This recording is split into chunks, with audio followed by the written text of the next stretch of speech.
ఒకడు అన్యాయము చేయుట నాకు అసహ్యము. దేవుడు న్యాయం చేసే దేవుడు. ఆయన న్యాయాధిపతి అయిన దేవుడు. ఆయన న్యాయాన్ని జరిగించే దేవుడు. ఆయన దగ్గర అన్యాయానికి తావే లేదు. కాబట్టి ఇప్పుడు ఒక్కొక్క విషయాన్ని మీరు అర్థం చేసుకోండి. ఆయన మనల్ని సృష్టించాడు మొదటిగా, ఓకేనా? ఈ సృష్టికర్త పరిశుద్ధుడైన దేవుడు తన పోలికలో తన స్వరూపంలో సృజించి తన మహిమ కొరకు మనల్ని బ్రతకమన్నాడు. కానీ మనం ఏం చేసాం? ఆయన మీద తిరుగుబాటు చేసి ఆయనకు వ్యతిరేకంగా బ్రతుకుతూ వచ్చాం. మన ఇష్టం వచ్చినట్టుగా మనం బ్రతుకుతూ వచ్చాం.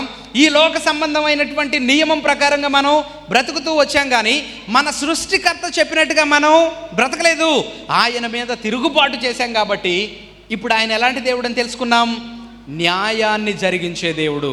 కాబట్టి ఆయనకు విరోధంగా తప్పు చేసిన వాళ్ళని ఆయన శిక్షిస్తాడు. ఏం చేస్తాడండి? ఆయనకు విరోధంగా పాపం చేసిన వాళ్లను ఆయన శిక్షిస్తాడు. ఎలాంటి శిక్ష అని అంటే, రోమీలకు రాసిన పత్రిక 2వ అధ్యాయం 6 నుండి 8 వచనాల్లో కానీ మనం చూస్తే అక్కడ ఏమని రాసి ఉంటుందంటే, ఆయన ప్రతి వానికి వాని క్రియల చొప్పున ప్రతిఫలం ఇచ్చును, సత్క్రియను ఓపికగా చేయుచు మహిమను ఘనతను అక్షయతను వెదుకు వారికి నిత్య జీవమునిచ్చును. అయితే భేదములు పుట్టించి సత్యమునకు లోబడక దుర్నీతికి లోబడి వారి మీదకి దేవుని ఉగ్రతయు రౌద్రమును వచ్చును.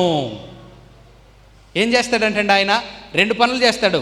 ఆయన న్యాయాధిపతి అయిన దేవుడు కాబట్టి 2 తీర్పులు తీరుస్తాడు. అదేంటంటే, ఎవరైతే తనకు లోబడి తన మహిమ కొరకు బ్రతుకుతారో వాళ్ళకు ఆయన ఏమిస్తాడంట?